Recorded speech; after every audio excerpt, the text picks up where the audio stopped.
நாமத்துக்கு மகிமை உண்டாவதாக. இன்று தேவன் நமக்கு தருகிற உன்னத வார்த்தை நீதிமொழிகள் 10ஆம் அதிகாரம் 22ஆம் வசனம் இப்படியாய் சொல்லுகிறது, கர்த்தரின் ஆசீர்வாதமே ஐஸ்வர்யத்தை தரும், அதனோடு கூட வேதனையை கூட்ட மாட்டார் என்று சொல்லி.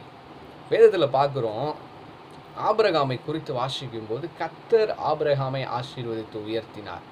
அப்போ பாருங்க, ஆதியாகமம் 14ஆம் அதிகாரம் 22ஆம் வசனத்தில் அந்த அபிமெலேக்கின் ராஜா சொல்றாரு, நீ வேண்டிய எல்லாவற்றையும் எடுத்துக்கொள்ளுன்னு சொல்லி. அப்போ ஆபிரகாம் சொல்கிறாரு, நீ என்னை ஆசீர்வதித்தா என்று சொல்கிற அளவுக்கு நான் ஒன்றையும் எடுத்துக்கொள்ளப் போவதில்லை என்று சொல்லி. அப்போ கர்த்தர் என்னை ஆசீர்வதிக்க வேண்டும் என்று சொல்லி ஆபிரகாம் காத்திருந்தார். அப்புறம் பார்க்குறோம், 1 தீமோத்தேயு 6:10 வாசிப்போம்னா, பண ஆசை எல்லா தீமைக்கும் வேறாக இருக்குது என்று சொல்லி வாசிக்கிறோம்.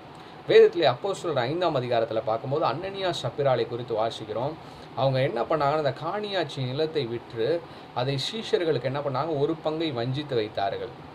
அப்போ வஞ்சித்து வைக்கும்போது சீஷர்களிடத்தில் பொய் சொன்னபோது கர்த்தருடைய கோபமாகவே வந்து அனனியா வந்து மரித்தான். தேவனுடைய ஆவிக்கு விரோதமாய் பொய் சொன்னனால அவனும் அவன் மனைவியும் கூட்டாக சேர்ந்து கொண்டு 2 பேர் சேர்ந்து பொய் சொன்னனால அவனும் மரித்தான், அவன் மனைவியும் மரித்து போனாள். இப்போ பார்க்குறோம், பண ஆசை எல்லா தீமைக்கும் வேறாக இருக்கிறது. அதே போல் இன்னொரு வசனத்தை நம்ம படித்தோம், கர்த்தரின் ஆசீர்வாதமே நமக்கு ஐஸ்வர்யத்தை தரும்.